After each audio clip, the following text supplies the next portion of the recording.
بسم اللہ الرحمن الرحیم۔ آج قاری صاحب نے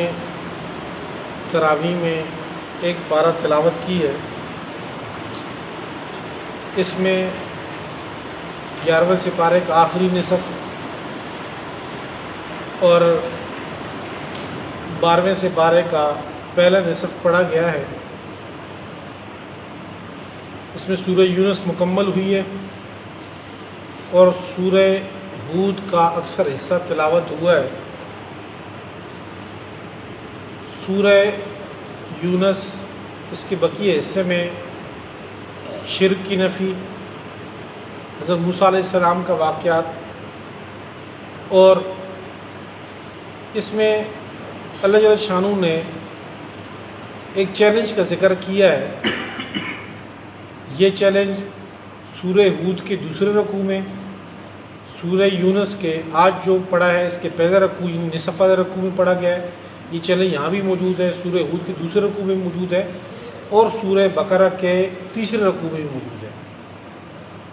سورہ ہود کے اندر جب یہ چیلنج آیا ہے قُلْ فَأْتُوا بِعَشْرِ سُوَرٍ مِثْلِهِ مُفْتَرَيَاتٍ،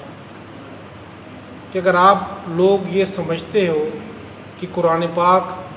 اللہ تعالیٰ کی نازل کردہ کتاب نہیں ہے بلکہ انسان کی تخلیق ہے، تو انسان کی تخلیق تو انسان تو آپ بھی ہو۔ جس طرح آپ صلی اللہ علیہ وسلم ایک بہترین اور قابل ترین فصیح انسان ہے عرب میں، قریش کے، تو ویسے بھی قریش کو اپنی زبان دانی پہ بہت غرور اور فخر تھا۔ تو پھر چیلنج ہوا کہ آپ قرآن پاک کی 10 صورتیں لے آؤ۔ سورہ ہود میں 10 صورتوں کو کہا ہے کہ 10 صورتیں لے آؤ۔ سورہ یونس میں یہ کہا گیا کہ 10 صورتیں ان سے ممکن نہیں ہو، فَأْتُوا بِسُورَةٍ مِثْلِهِ، ایک صورت لے آؤ جو مضامین کے اعتبار سے، فصاحت میں، بلاغت میں یہ قرآن پاک جیسی ہو، ایک صورت لے آؤ۔ اور پہلے سپارے میں یہ کہا فَأْتُوا بِسُورَةٍ مِّن مِّثْلِهِ، وہاں یہ کہ ایک صورت بھی پوری لے کر آنا تمہارے بس کی بات نہیں، چلو ایک صورت کو چھوڑ دو، ایک صورت کا کچھ حصہ ہی تو تم لے آؤ تاکہ یہ آپ اس کا مقابلہ کر سکو، آپ یہ سمجھ سکو کہ یہ کسی انسان کا کلام ہے، یہ خالق کا کلام ہے۔ ویسے عرب کا دستور تھا کہ وہ جب ان کے ذہن میں کوئی شعر آتا اور اپنے لحاظ سے وہ کہتے یہ میرا بہترین شعر ہے، تو وہ شعر لکھ کر خانہ کعبہ کے دروازے کے ساتھ لٹکاتے اور وہ یہ گویا کہ اگلے کو چیلنج دیتے کہ یہ شعر میں نے کہا ہے کہ آپ مجھ سے بہتر کوئی شعر لا کر دکھائیں۔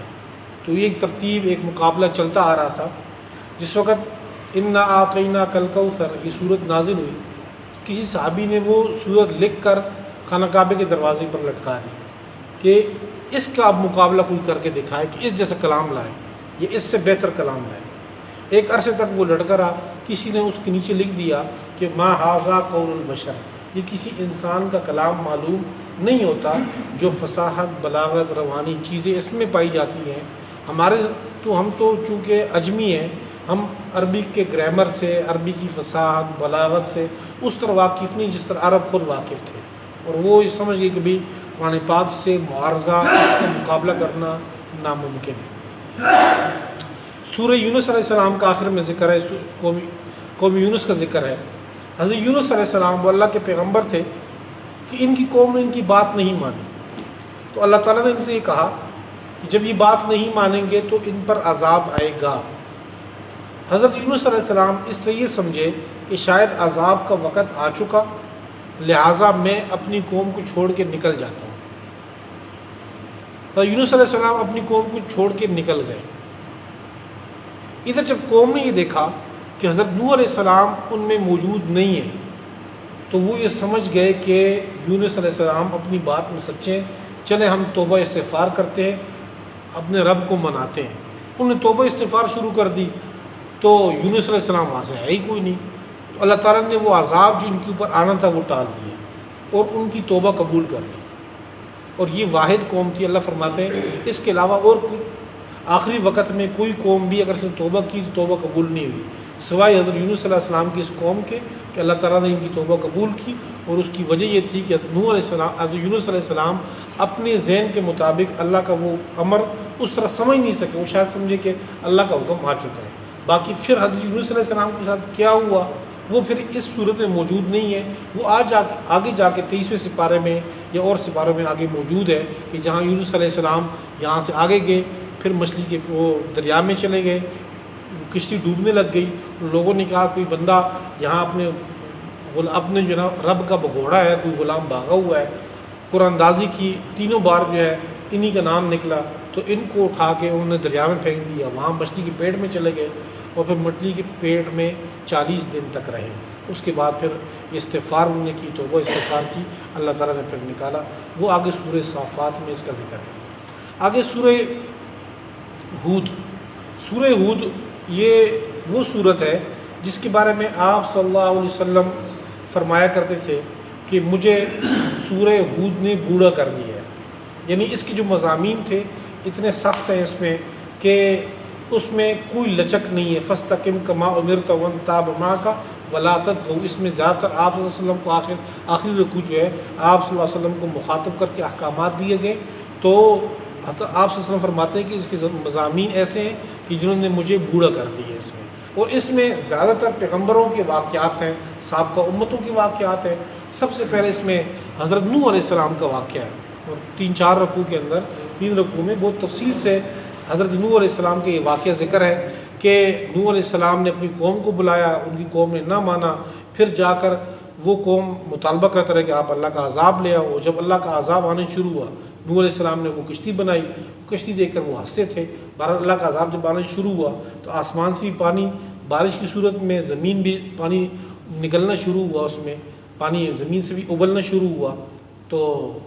سیلابی سیلاب ہر طرف ہوا۔ اس میں پھر ذکر ہے اس صورت میں نوح علیہ السلام کے بیٹے کا۔ کہ نوح علیہ السلام نے اپنے بیٹے کو کہا کہ قال یا بنی ارکب معنا ولا تکن مع الکافرین، کہ آپ ہمارے ساتھ سوار ہو جاؤ، کافروں میں سے مت ہو جاؤ۔ قال سآوی الی جبل یعصمنی من الماء، انہوں نے آگے سے اپنے والد کو حضرت نوح علیہ السلام کو کہا کہ یہ پہاڑ ہے، کتنا پانی آئے گا، زیادہ پانی آئے گا تو میں پہاڑ پہ چڑھ جاؤں گا، اتنی بڑی پہاڑی جودی پہاڑ، تو اس پہ چڑھ جاؤں گا۔ تو قال سآوی الی جبل یعصمنی من الماء قال لا عاصم اليوم من امر اللہ الا من رحم وحال بینہم الموج فکان من المغرقین۔ نوح علیہ السلام نے اس کو سمجھایا کہ یہ اب عام سیلاب نہیں ہے، اللہ کا عذاب ہے، یہ تو پہاڑوں سے بھی اوپر جائے گا۔ اور پھر ہوا یہ کہ یہ اس میں ان کو غوطے لگنے شروع ہوئے، موج آئی اور اسی میں ڈوب گئے۔ اس وقت نوح علیہ السلام نے اللہ تعالیٰ کو پکارا کہ اللہ آپ نے تو کہا تھا کہ میں آپ کے اہل کو بچاؤں گا، تو یہ تو میرا اہل ہے، میرا بیٹا ڈوب رہا ہے۔ تو اللہ تعالیٰ نے فوراً وحی کی، قال یا نوح انہ لیس من اہلک انہ عمل غیر صالح فلا تسألنی ما لیس لک بہ علم۔ اے نوح یہ تیرا اہل ہے ہی نہیں ہے، اس کا عمل ہی ٹھیک نہیں ہے۔ جب عمل ٹھیک نہیں ہے تو آپ کی دعا اس کے بارے میں کیسے ہوگی؟ اس کے اپنے اعمال غلط ہو گئے، جب اعمال غلط ہو گئے تو پھر جو ہے یہ آپ کے جو حالانکہ اپنا حقیقی بیٹا تھا، کہا کہ یہاں ایسے آپ کا رشتہ ختم ہو گیا اس کا۔ تو نوح علیہ السلام نے فوراً توبہ کی اس کے اوپر کہ میں نے اس کے لیے معافی جو مانگی تھی، مغفرت کی اس کی، اس سے توبہ کیجیے۔ اور کل قیامت میں بھی حضرت نوح علیہ السلام کا واقعہ تفصیل سے آتا ہے کہ لوگ ان سے کہیں گے کہ آپ اللہ کے دربار میں جائیں اور یہ اللہ تعالیٰ سے درخواست کریں، ہماری سفارش کریں کہ حساب و کتاب شروع ہو جائے۔ اللہ تعالیٰ کے نوح علیہ السلام کہیں گے ایک سفارش میں دنیا میں کر چکا اور مجھے خطرہ ہے کہ اس میں میری گرفت نہ ہو جائے، میں تو نہیں کروں گا۔ اس سے ہمیں یہ بھی سمجھ میں آتا ہے سبق کہ انبیاء جیسی مقدس ترین ہستیاں، یہ وہ نوح علیہ السلام عام پیغمبر تو ویسے ہی مقدس ہے، لیکن عام پیغمبر یہ اولو العزم انبیاء میں 5 اولو العزم انبیاء جو بڑے انبیاء میں ان کا شمار ہوتا ہے، 950 سال جن کی محنت ہے، اور جب وہ اللہ کے لیے ہاتھ اٹھا رہے ہیں تو بس اللہ اگر نہ ماننے پہ آئے تو کسی کی بھی نہ مانے۔ وہ اس سے کون پوچھ سکتا ہے کہ آپ کس کو بچاتے ہیں، کس کو نہیں، کس کو ہدایت دیتے ہیں، کس کو نہیں دیتے۔ اس کے بعد حضرت ہود علیہ السلام کا قوم عاد کا تذکرہ ہے۔ قوم عاد نے جب ان کی بات نہیں مانی حضرت ہود علیہ السلام کی، ان میں بھی اللہ کا عذاب آیا۔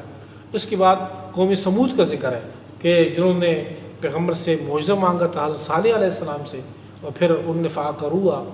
انہوں نے اونٹنی کا بے احترامی کی، شاعر اللہ میں سے تھا، اس کی ٹانگیں کاٹ دی۔ اللہ کے پیغمبر نے کہا کہ اب 3 دن انتظار کرو. 3 دن کے اندر اللہ کا عذاب آیا, اس کو بھی اللہ تعالیٰ نے بڑی میٹ کر دی اس قوم پہ. اس کے بعد آگے حضرت ابراہیم علیہ السلام کا تذکرہ ہے کہ حضرت ابراہیم علیہ السلام بوڑھے ہو چکے ہیں, بڑھاپے میں, بالکل جہاں انسان کی اولاد کی وہی ختم ہو جاتی ہے, تمنا ختم ہو جاتی ہے کہ بھئی امید ختم ہو جاتی ہے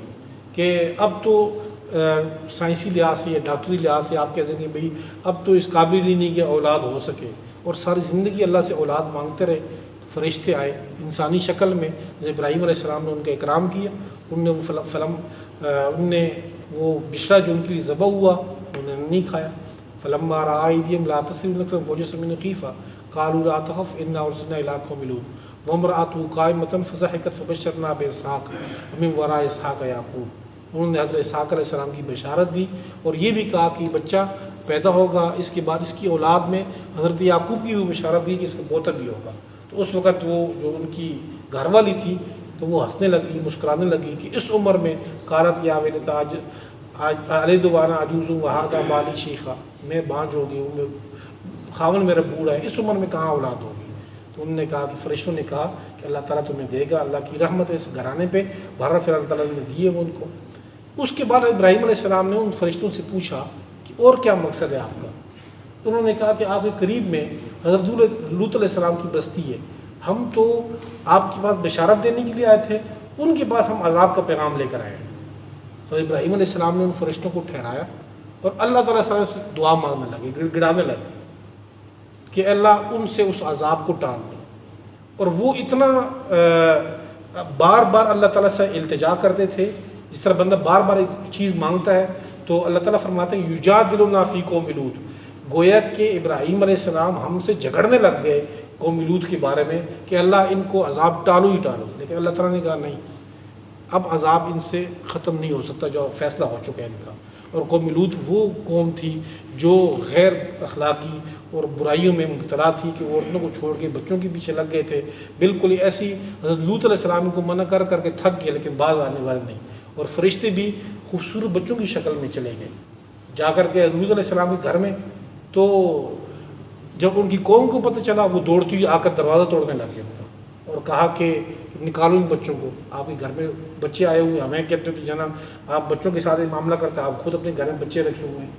مہمان آئے ہوئے, نکالو ان کو. تو لوط علیہ السلام نے ان کو یہ کہا قال ہؤلاء بناتی ہن اطہر لکم واتقوا اللہ ولا تخزونی فی ضیفی, مہمانوں کے سامنے مجھے رسوا نہ کرو, میری بچیاں ہیں, اگر تمہیں نفسانی خواہش ہے تو میں اپنی بچیوں کو نکاح کر کے تمہیں دے سکتا ہوں, یا یہ قوم کی بیٹی ہے میری بیٹی ہیں, آپ کے نکاح میں موجود ہے تو ان سے اپنی خواہش پوری کرو, نہ یہ کہ کرو. تو پھر اس وقت لوط علیہ السلام پریشان ہو گئے اور اللہ سے کہنے لگے کہ اللہ میرے پاس کوئی قوت, کوئی پاور ہوتی, کوئی قلعہ ہوتا جہاں میں بند ہو جاتا, اس قوم سے میں چھٹکارا پا رہتا. فرشتوں نے اس سے کہا, اس وقت جو انسانی شکل میں تھے, تو لوط علیہ السلام کو علم ہی نہیں تھا کہ وہ انسانی شکل میں فرشتے ہیں. تو ان سے کہنے لگے کہ آپ گھبراؤ نہیں, ہمیں تو اللہ تعالیٰ نے بھیجا ہوا ہے عذاب کے لیے, آپ تھوڑا انتظار کرو اور پھر انتظار کرنے کے بعد ان پر عذاب آئے گا. مطلب یہ کہ رات کا وقت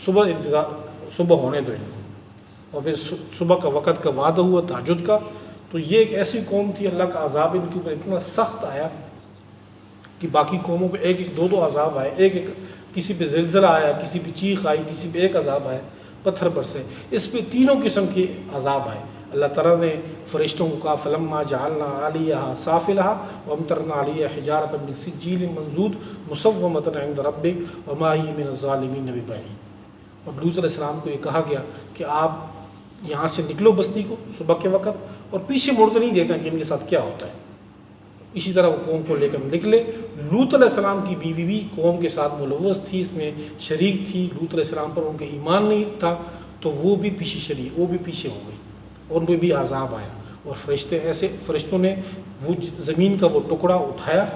اٹھا کر آسمانوں تک لے کر گئے, اور اس کے بعد الٹا کر کے زمین پر اس کو پٹخا, اور اس کے بعد الٹا کرنے کے بعد اوپر سے پتھروں کی بارش ہوئی.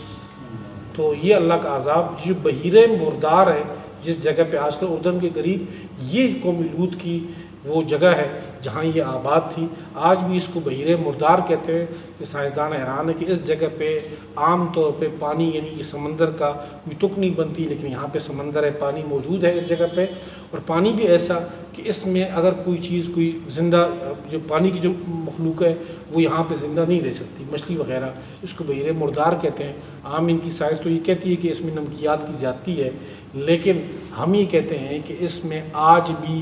یہ ہزاروں سال گزر گئے لیکن اللہ تعالیٰ کے عذاب کے اثرات ہیں کہ اس میں کوئی زندہ چیز باقی نہیں رہ سکتی۔ یہی وجہ تھی کہ آپ صلی اللہ علیہ وسلم جب غزوہ تبوک گئے تھے تو قوم سمود کے ان علاقوں سے گزر جب ہوا تو صالح علیہ السلام کی وہ جو کنواں تھا اس سے کچھ صحابہ نے پانی نکالا اور اس سے آٹا گوندا تھا۔ تو جب آپ صلی اللہ علیہ وسلم کو اطلاع ہوئی کہ انہوں نے آٹا گوندا ہے، انہوں نے کہا کہ یہ آٹا پھینک دو اور نکلو یہاں سے، اس علاقے تیری سے، میں عذاب کے اثرات اب بھی محسوس کر رہا ہوں اس علاقے میں۔